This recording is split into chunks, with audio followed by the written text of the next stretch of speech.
Hi there, Ms. Lams here. In this video, we're going to show you how we conduct ANOVA and Post-hoc without using SPSS. So just a disclaimer that I'm not an expert in statistics, so here is just some very brief general guidance. So please feel free to research further. So here is a flow chart to show you when we should be using ANOVA and two key post-hoc tests. So you will run ANOVA when your experiment independent variables, IV, is discontinuous and you have more than two items. And this includes the negative control. So e.g., you're looking at the antibacterial effect of water, lavender, and lemongrass. Okay. Then you run the ANOVA test, and turns out your p-value is much greater than 0.05. Then what will you do is that you will accept the null hypothesis. This means that there's no significant difference between all the IVs. So when you do comparison between water and lemongrass, lavender and lemongrass, there's no significant difference, and then you end there. However, if your p-value is much smaller than 0.05, then that means that amongst the comparison group, at least one of them has significant difference. So then you need to run the tricky post-hoc test to find out which comparison pair will have a significant difference. And you look at the comparison pair and look at the p-values, and whether the p-value is greater or smaller than 0.05, you will accept or reject the null hypothesis. Okay. Right.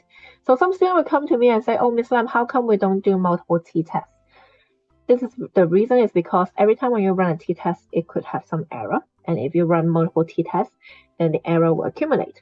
Okay, so we will to avoid what we call a type 1 error. That means you reject the null hypothesis when it should have been accepted. So therefore, in general guidance, if you have if your IV is discontinuous and has more than two items, then you should run the ANOVA test.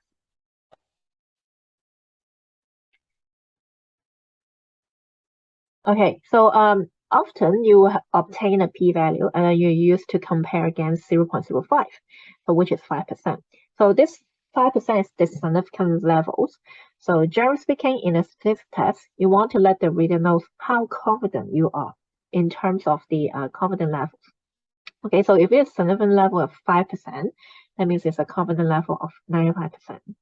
So for example, when you report your ANOVA, so let's say your p-value is more than 0.05, then when you report it, you will mention that at 5% significance level, that means that there's 95% not due to chance that amongst the group, at least one of the comparison pair have significant difference. Okay.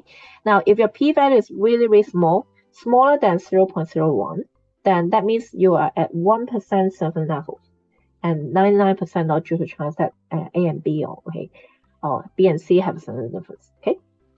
Even better, if your p-value is more than 0.001, then you can say at 0.1% significant levels, 99.9% not due to chance that so and so happens. Okay. Now the differences when you're doing the reporting in ANOVA and post-hoc is that ANOVA, you are doing a general comparison, okay, overall comparison. So, and at the end, you just want to see whether there's at least one of the comparison pair have a significant difference. So here is the difference. Whereas for the post-hoc, you want to see which comparison pair has a difference. Okay, so here you can see that the highlighted in green. Okay, so A and B, okay, or B and C, or A and C, and so on. Okay, but here ANOVA is at least one of the comparison pair. Okay, right. Moving on. Okay, so summary. Okay, so ways of calculating the ANOVA. Microsoft Excel have a software that can support ANOVA calculations. Okay, or alternatively, you can use SPSS. Okay, which is the limitation is that there's only a 1 month free trial. Or alternatively, you can do an online calculator using the website. This one. I will put the link in the video description below. There are many other different websites that can do online ANOVA and Turkey post-hoc tests. However, I find this one is slightly more user-friendly. So, but feel free to research a little bit more. However, for the post-hoc, okay, Microsoft Excel does not support this. So therefore, there's only two methods. Either you use SPSS or you can use an online calculator. Okay. All right, so let's look at ANOVA and Excel. Just one thing though, ANOVA can be covered in the online calculator website as well. You just scroll down and then you can find it. Okay, So, but however, I want to show you how we do ANOVA in Excel. So first of all, you need to make sure that your Excel has data analysis, this function. So if not, then you can just go to this website and download it. So let's say you are a teacher and you teach 3 classes and you recently have a test and your supervisor is asking how your 3 classes done. Okay, so there's 3 classes and as you can see, there are discontinuous variables, right? So class A, class B, and class C. And you have 3 items here. So therefore, you should be running an ANOVA. So go for data analysis, go to ANOVA single factor. And then a new window will pop up and you highlight the data, okay? And then just press OK. And then a new window will pop up to report the ANOVA. And what you should be looking at is the p-value here. And if the p-value is more than 0.05, then you will reject the null hypothesis. So how do we report this data? First, you mention what is the p-value. Okay, so here is 1.02 times 10 to the negative 4. And that means that it's much smaller than 0.001. Therefore, you will reject the null hypothesis. So when you report it, you will say, oh, at 0.1% significance level, 99.9% is not due to chance that at least one of the comparison pair has a difference. Okay, and then in the formula term, so you just mention that, okay, F and then bracket, and then mention the degree of freedom. Okay, so 2 and 66 is here. Okay, so 2 is like between groups, and then 66 is actually within the groups. Okay, and then equals, and then this is the F values. Okay, and then P, okay, the P values, and then after that, then you mention that, oh, you will run a Turkey post-hoc test.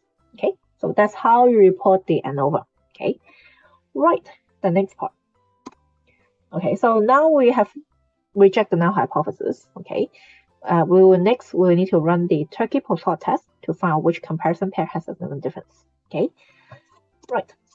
So this is how we run the Turkey post-hoc test in an online calculator website method. So here's the link. I will put the link in the video description below. And so you come across this website, and all you need to do is just put the first data set in the treatment 1, second data set in treatment 2, and third data set in treatment 3. And up to this website is able to support up to 6 treatments at the same time.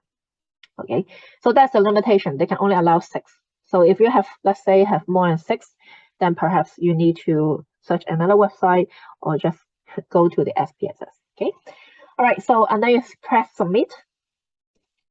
All right. So here is a screenshot of the online calculator versus the SPSS.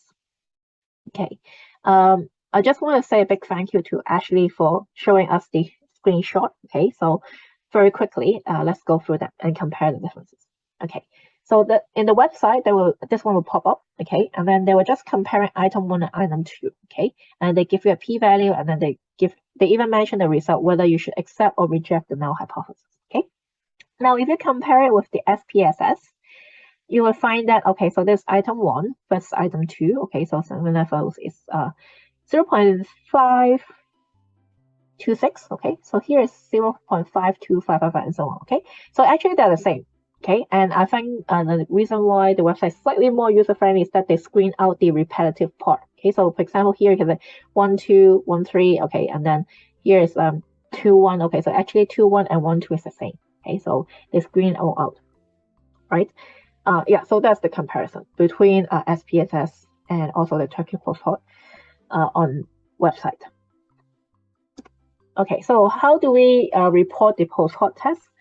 Okay, so for example, in item 2 versus item 3, okay, your p-values, first of all, quote your p-values, okay, and then turns out it's more than 0.001, so you can say that at 0.1% significant levels, that means 99.9% not due to chance that item 2 and 3 have significant difference.